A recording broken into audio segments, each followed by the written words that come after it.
What's up, everybody? Welcome back to the channel. So for those of you that tuned in yesterday for our live Q&A with Barry House, thank you first of all for anybody that asked questions, but it seemed like there was a big trend on one of the questions being asked is what to do with my dog while we're in this stay-at-home order. Well, here's gonna be your answer.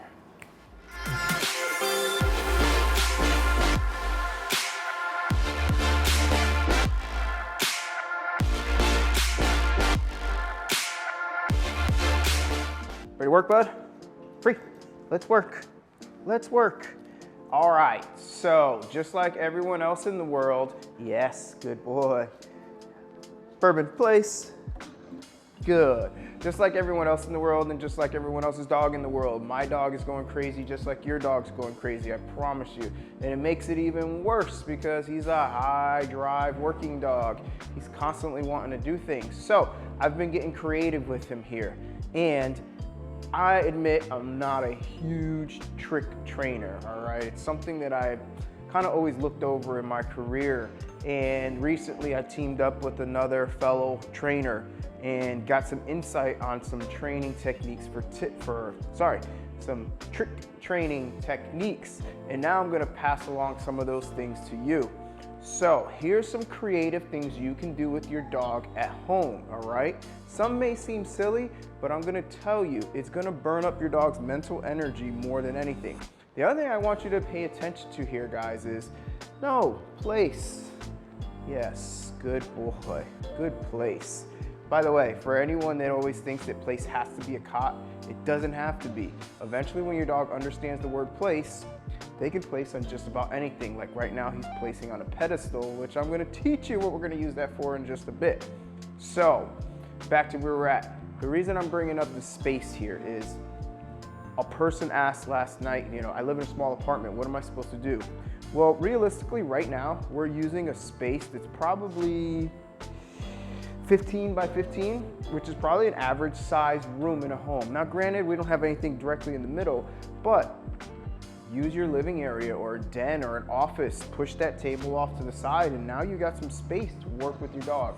You don't need giant fields or huge dog parks. All you need is a little area for you to focus on with your dog. And you're gonna see how little I move in this space and how quickly and effectively it works for Bourbon here. Free. All right, so the first thing I do is, if you watched our Don't Miss Your Mark video, Bourbon understands what marking is at this point. Bourbon, sit, yes. So I'm just building up that marker with him again here, right? Now what I want to start doing is manipulating his body a little bit here.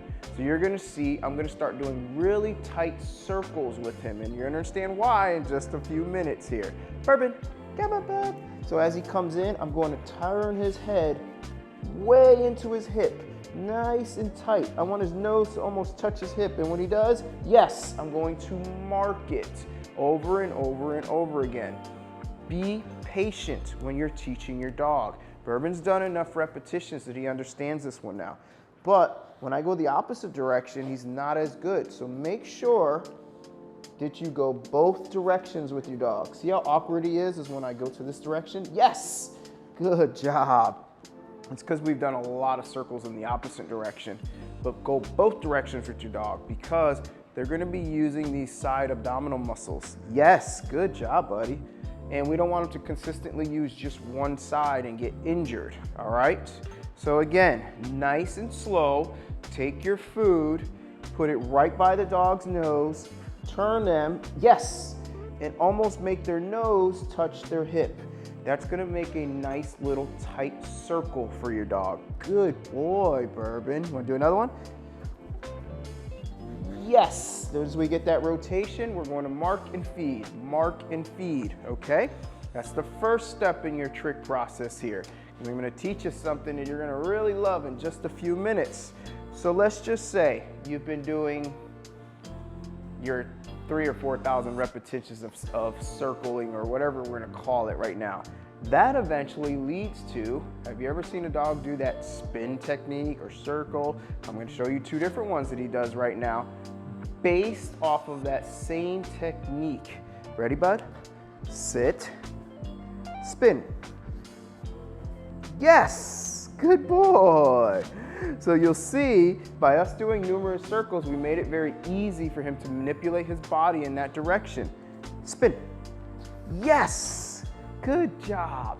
The other one we taught off of this is what's called, I call it circle, some people call it orbit, around the world. I've heard different names. I just call it circle. But what I've taught him to do is, Bourbon, circle. Yes, is literally go around my body. So it's basically one giant spin, but he's doing it around one designated pivot point here. Wanna do it again? Wanna do it again, bud? Sit, circle. Yes, good boy. Now you'll see I'm using a lot of hand movements still. For trick training, I don't mind using hand movements because it's something you're probably gonna do that doesn't need to be reliable as a recall. I want my dog to hear the word come and it comes, no questions asked. But if I'm doing something fun and engaging with my dog, sit, circle. It's okay to use some hand movements. Yes, good job, good job. Bourbon, spin.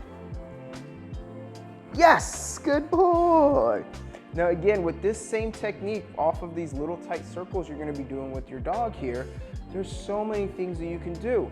Another thing I've added into my routine is something that I'm calling finish. So you're gonna see here, sit, good. I'm gonna, no, sit, good boy. I'm gonna recall Bourbon. So this just goes to show you guys, training doesn't always go as perfect as it seems on video here. Bourbon, sit. Yes, good sit. No. See, he is a dog and I'm just human as well, I promise you. So I'm gonna recall him into me here in just a second. Let me just tell you what I'm going to do. Place. All right, so you can see again, training doesn't always go as we expect here. He's anticipating what we're gonna do next because this is fun engagement activities for him here. So what I'm gonna do is I'm gonna recall Bourbon back to me, and I'm doing a technique that I'm calling finish, which is he actually rotates as he's coming inward, and he's going to finish right between my legs here. He's going to actually stop, and his head's gonna be facing upwards here. So let's see if I can get him to do it. So, Bourbon, come, finish, rotates in. Yes, good boy.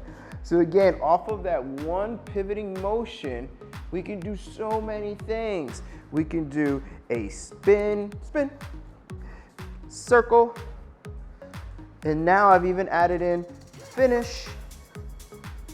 Yes, because the next step in this is gonna be Bourbon, finish, backs into place, and now I'm gonna teach him to walk forward like this. Yes, good boy. Good job, buddy. Good job. So, something that's small, but can lead to a lot of other bigger pictures. Get up there, bud. Yes, get up there, bud. Come, finish, rotate in. Yes, good boy. Go place. All right, guys, one last thing that I'm gonna show you here. All right, another little trick that you can do. Remember, we're working in a apartment-sized area right now, and I'm sure there's something that you can use for this at home, because you don't need any fancy gym equipment or dog equipment to do this exercise that can physically and mentally stimulate your dog, all right? This is what we call a jump box. It's something that they use, no place, for CrossFit activities, actually, I believe. Now, you don't have a set of jump boxes at home, no worries.